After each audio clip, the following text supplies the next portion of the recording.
here with delicious alternatives to the usual holiday menu side dishes. We've got Chef Paul Lillakas. Thank you. So good to have you back. Thank you for having me. Especially when we're talking about anything with croissants. Yes. Like anything that has to do with croissants. So I love stuffing. Me too. But this one is very special. Yeah, so this is the holiday season. It's time for rich, indulgent food, right? So I wanted to come up with 2 new side dishes that you could bring to a potluck, or you could serve to your family and be really proud of. Get them talking about it. Okay. So we start with my bacon and onion. Can you think of a better flavor combination? No, I can't. Bacon and onion croissant stuffing. Lovely. So this is something that your guests will definitely talk about and thank you for, and it all starts with store-bought or grocery store-bought croissants, which if you've ever had a proper croissant fresh at a bakery, it's kind of an inferior product. Yes. So the ones from the bakery are going to be like light and fluffy and sort of falling apart and crisp a little bit. So the ones at the grocery store are going to be softer. A little stale, a little soggy. Stale. Yeah. But you can bring them back, and that's where this recipe starts. So use those ones. Use the inferior product. Exactly. Okay. So it's fine with me. You bring them home and you cut them into large cubes, and then you just toast them. You toast them in the oven at about 375 for 15, 20 minutes, and they become these light as air, crispy, beautiful little croutons, essentially. Oh, nice. And so you have those ready, and then you start with a flavor base. And this one's fairly traditional. It uses a lot of bacon, onion, my 2 favorite things, sage and garlic. Nice. And so we're rendering the bacon, and then we use some of that bacon fat to saute those aromatics. So the house is filling with that beautiful smell. So good.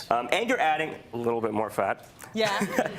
And then we're gonna add 2 full cups of a dry white wine. So I like to use a Sauvignon Blanc. Yep. It seems like a lot, but it's going to be adding a lot of acidity to the dish, which you need to cut the richness. Right. So we cook that till it's almost gone, and then we're gonna stir in a little bit less chicken stock than we traditionally do, because this is a very delicate bread. It doesn't need as much moisture. Yeah. So we're going to use about 3/4 of a cup of chicken stock and 3 eggs. Yes. So you mix those all up, and then right at the last minute when that wine is reduced, you stir it in, stir it in, stir it in. Add your bread, your croissant cubes, and then you just mix till it's just combined. So you're not mushing it up. No. Like you're being a little bit delicate with the mixing process. Absolutely. You don't want it to get heavy. You want some air to remain inside. Okay. And then we just scrape it all into a buttered casserole or an oval like this. Yeah. Bake it for 20 minutes, and it's ready to serve. And then you put bacon on top. You put more bacon on it. I like to when I'm mixing it. Oh, you mix the bacon back. Oh, it's all okay. Got it. It's all mixed in. I definitely want some of that on top, so people know what they're getting. Yes. Yeah, and it looks really pretty. That is beautiful. I mean, I'm one of those people. The stuffing to me is more important than any of the meat dishes. Me too. So me too. Double the recipe. Yes, double the recipe. So now let's talk about another side that you might want to consider that doesn't usually come up during the holidays as much. Parsnips. Yeah, I love parsnips.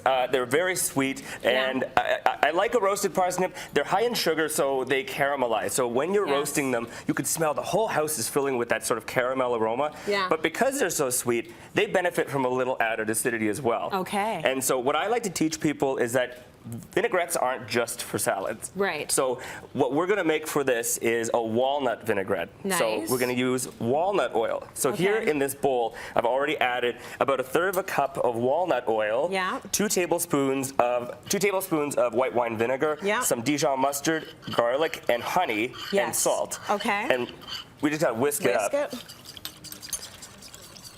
So are you putting, so this is a vinaigrette that you're going to use for your roasted vegetables? Yeah, we're going to drizzle it over top. If you don't like this much on, you can use it for a side salad. It smells really good. Yeah. I don't even think I've ever tried walnut oil. So walnut oil is, it's a really nice nutty oil. If you like walnuts, you'll like walnut oil. Okay. And it adds richness. Again, this is a time for indulgent food. So you want to sort of elevate your side dishes. Again, you're taking this to a potluck. That's going to be very impressive to guests. Absolutely. So once this is all mixed up, it doesn't take long.